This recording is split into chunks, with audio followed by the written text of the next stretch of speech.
تو آپ کو شرم نہیں آتی کہ صحیح بخاری کے اندر صحیح حدیث کو چھوڑ کر ابو داؤد کے اندر جو ضعیف حدیث ہے اسے سہارا لے رہے ہیں؟ اب بخاری کہاں گئی آپ کی؟ کہاں گئی آپ کی بخاری؟ بخاری سے دکھائیں، بخاری سے دکھائیں۔ جب بخاری سے دکھایا تو آپ ابو داؤد کا سہارا لینے پڑے، تو یہ بے شرمی چھوڑ دیں۔ میرے ہاتھ میں صحیح بخاری شریف ہے، آپ صحیح بخاری شریف کے اندر حدیث مبارکہ موجود ہے، ذرا ملاحظہ فرمائیں۔ حضرت محمد بن عمر بن عطا آپ بیان کرتے ہیں کہ انہ کان جالسا مع نفر من اصحاب النبی صلی اللہ علیہ وسلم، کہتے ہیں کہ وہ نبی اکرم صلی اللہ علیہ وسلم کے صحابہ کی جماعت کے ساتھ بیٹھے ہوئے تھے۔ کہتے ہیں فذکرنا صلاۃ النبی صلی اللہ علیہ وسلم، تو ہم نے نبی علیہ الصلوۃ والسلام کی نماز کا ذکر کیا۔ فقال ابو حمید الساعدی، تو صحابی رسول حضرت ابو حمید ساعدی رضی اللہ تعالی عنہ آپ نے کہا کہ انا کنت احفظکم لصلاۃ رسول اللہ صلی اللہ علیہ وسلم، کہ میں تمہیں سب سے زیادہ رسول پاک صلی اللہ علیہ وسلم کی نماز کو یاد رکھنے والا ہوں، محفوظ کرنے والا ہوں۔ اب یہ بات صحابی نے کہی، حضرت ابو حمید ساعدی رضی اللہ تعالی عنہ نے۔ اس کے بعد جو آپ نے نبی علیہ السلام کو نماز ادا کرتے ہوئے دیکھا، جو آپ علیہ السلام سے نماز سیکھی، جو محفوظ کی، اس کو بیان کرتے ہوئے کہتے ہیں کہ رأیتہ اذا کبر، میں نے نبی علیہ السلام کو دیکھا کہ جب آپ نے نماز شروع کرتے وقت تکبیر کہی، جعل یدیہ حذاء منکبیہ، آپ علیہ السلام نے اپنے دونوں ہاتھوں کو اپنے کندھوں تک اٹھایا، کندھ تک رکھ لیا۔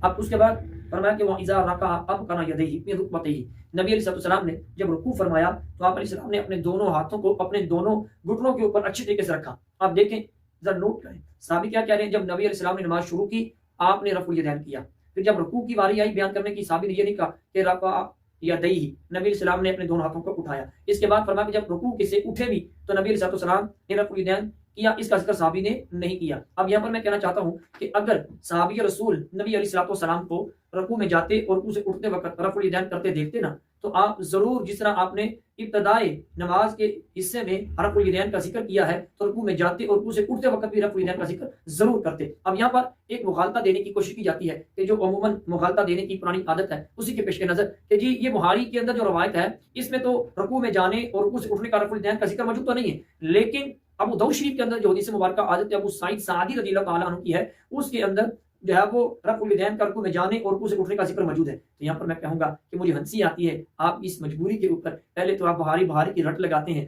جب ہم نے بخاری سے آپ کو حدیث دکھائی تو آپ نے چھلانگ لگائی اور جا کے ابو داؤد شریف کا سہارا لیا اور کہا کہ یہ ابو داؤد کے اندر یہ حدیث موجود ہے، جبکہ آپ کو معلوم ہے کہ ابو داؤد کے اندر جو روایت موجود ہے وہ صحیح نہیں ہے۔ ابو داؤد کی سند کے اندر راوی موجود ہے جس کے اوپر محدثین نے کلام کیا ہے، اور اس سند کی وجہ سے ابو حمید سعدی رضی اللہ تعالیٰ عنہ والی روایت ہے وہ ضعیف ہے، جو بخاری کے اندر حدیث ہے وہ صحیح ہے۔ تو آپ کو شرم نہیں آتی کہ صحیح بخاری کے اندر صحیح حدیث کو چھوڑ کر ابو داؤد کے اندر جو ضعیف حدیث ہے اسے سہارا لے رہے ہیں؟